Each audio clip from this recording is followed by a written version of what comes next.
Ada masalah keadaban digital dalam kehidupan kita. Sekarang ini ada istilah baru namanya buzzer.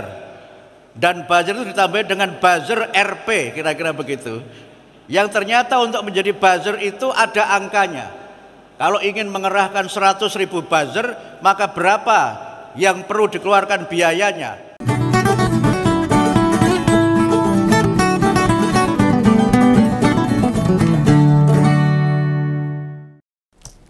Ketemu lagi dengan Om Begawan.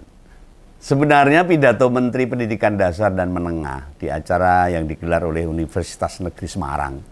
Dulu IKIP itu, dulu zaman saya masih SMA itu. IKIP Semarang namanya. Itu bagus banget loh. Dia banyak bicara tentang kehidupan media sosial. Hanya saja fokus yang dikupas sama Profesor Mukti sekarang ini banyak pembelokan. Demokrasi sudah makin tenggelam intinya itu. Dan dengan menyimak seksama apa yang dibilang Pak Menteri, menurut Om Begawan, dia jengah sama pendukung mantan presiden. Jengah. Kenapa tak simpulan begitu? Soalnya gini, lihat saja misalnya ada yang kritik Jokowi, ini di medsos loh. Langsung digeruduk bareng-bareng, digeruduk sopo?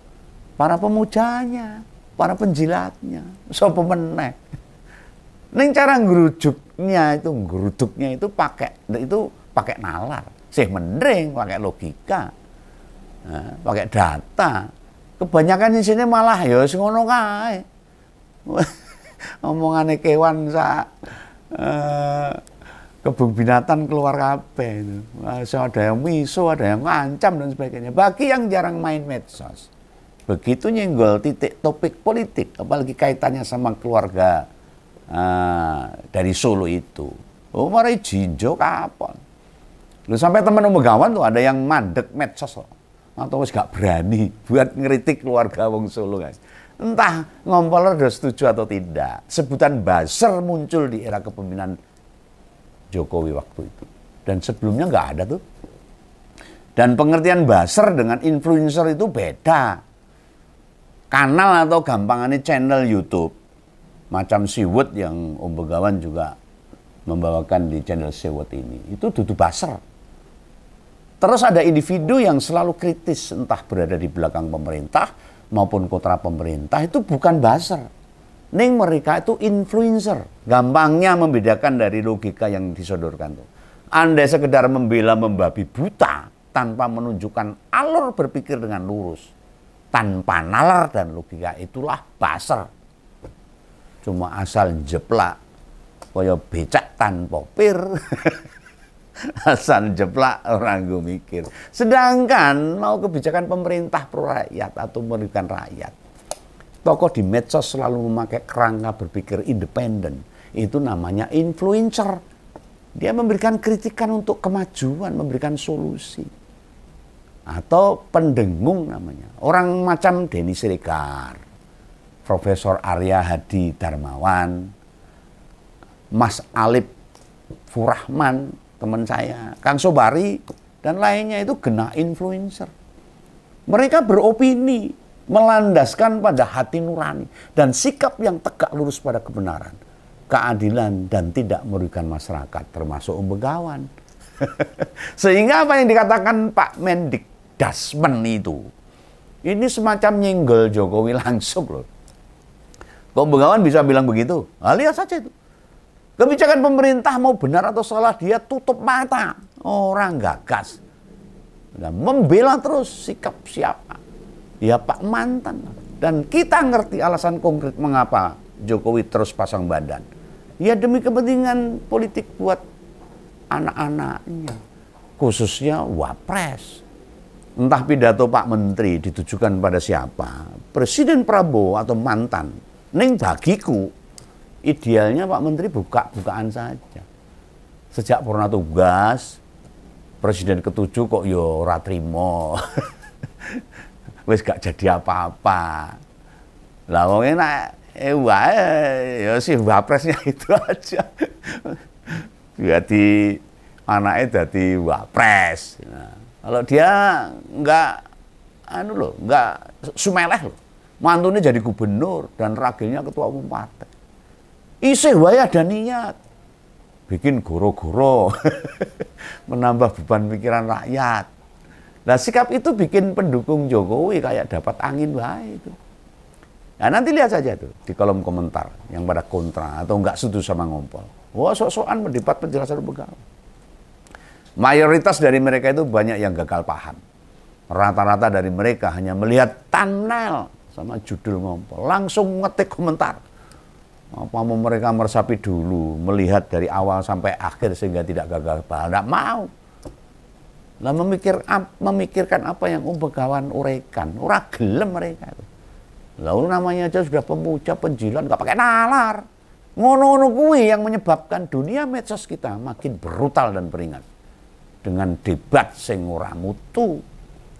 Nah, dan dengan disampaikan pidato yang kayak tadi, Mendikbud merasa rakyat jadi gak produktif. Pak Menteri mbok wis langsung wae ngomong. Rasa nyindar-nyindir. Ya jangan salahkan kami loh Pak. Evaluasi saja apa yang pemerintah lakukan. Koreksi dirilah pemerintah. Apakah selama ini punya kebijakan-kebijakan yang banyak menguntungkan atau merugikan rakyat? Kan gitu. Lihat tuh para elit. Baik elit politik, tokoh agama, budayawan, seniman maupun tokoh yang lain. Termasuk pula para selebritas yang pada dekat kekuasaan. Apa yang dia lakukan? Hah? Coba introspeksi pemerintah itu. Apakah mereka individu-individu yang bisa diteladani? Omongan kalian sendiri yang pating celbung gak genah itu. Hasil kerja para menteri pating belasah tak tentu arah. Kebijakan-kebijakan pemerintah tidak fokus di satu titik. Loh, baru sekarang loh ada seorang presiden Pak Prabowo tuh memaki dengan dasmu. Begawan boleh dong bilang ciancu kan gitu. Dan itu ditertawakan yang semua hadir termasuk Jokowi yang guyu kepinggal-pinggal. Bukankah tertawaan tadi mencerminkan kalian yang ada di sana pantas buat dites kejiwaannya? Nah Profesor Mufti sendiri ngerti loh. Presiden misuh gitu mau diam saja. Hah? Sebagai orang Jawa, apa Profesor Mufti gak miris? Anda itu sekretaris pengurus pusat Muhammadiyah loh. Hah? Organisasi keagamaan besar di Indonesia. Tidakkah yang dilakukan pemerintah, tokoh politik, kawan-kawan di kabinet sekarang jadi penyebab kekacauan digital juga? Hah? Pikirkan, timbulnya kerusuhan, keriuhan medsos. Sumbernya dari mana coba? Sebagai seorang pendidik, tokoh yang paham benar nilai maupun prinsip agama, ditambah pula punya latar belakang kehidupan sosial yang matang, banyak makan asam garam, tidakkah ini mengkhawatirkan bagi Profesor Mufti? Ini saran Begawan sebagai juniornya ini.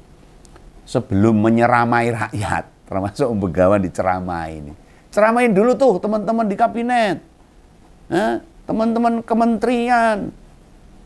Bila perlu pas ketemu Wapres omongin tuh. Mantan presiden kok kayak gitu, terus saja membuat kegaduhan. Ijazah palsu, ada Raja Ampat, sudah leren-leren itu kabar-kabar kaburnya dari mantan presiden. Selain itu sudah 7 bulan pemerintah berjalan. Apa sih keberhasilan yang sudah ditorehkan untuk bangsa dan negara ini? Swasembada pangan. Gimana dengan teriakan Menteri Pertanian Pak Amran Sulaiman yang menyebutkan ada salah satu gudang Bulog, data aliran beras keluar tidak sinkron dengan kebutuhan di lapangan. Hah? Itu kan penipuan, kebohongan namanya. Terus mulai diekspornya jagung. Apa benar kita bisa swasembada jagung? Misal produksi beras sama jagung melimpah, tolong sebutkan contoh petani padi dan jagung yang hidupnya naik kelas, yang sejahtera akibat mereka sukses bertani. Nggak ada. Ajarkan juga itu para pendukung pemerintah. Nek berdebat tuh diminta pakai logika, data yang komplit. Oh, jemung jeplato, pakai nalar. Konstruksi berpikir yang baik. Lah kok Pak Menteri malah melu sambat. Pas pidato di Universitas Negeri Semarang itu. Jane yo anyel Pak Menteri itu, nyindir sana nyindir sini, tapi piye nek kalau gitu. Lu sama ngurus soal pendidikan, apalagi ini perkara pendidikan dasar dan menengah. Pak Muti kok ya gak cocok sama konsep Kang Deddy Mulyadi Gubernur Jabar. Nolak sekolah masuk pagi lah. Dia nolak. Itu programnya Kang Deddy tuh, tidak setuju menghapus wisuda. Programnya Kang Deddy juga. Termasuk piknik sama lulusan itu nggak setuju itu Kang Deddy. Perkara siswa dikirim ke barak dan masih banyak tidak cocok. Soal ini pula Pak Menteri ini. Begitu diperintah Wapres mengganti konsep PPDB sama memasukkan AE dan coding jadi pelajaran di sekolah dan direalisasikan. Apa ini? Masa berpikirnya Wapres sama berpikirnya Gubernur Jawa Barat? Pak Menteri bisa nurut sama Wapresnya. Hasilnya mana itu?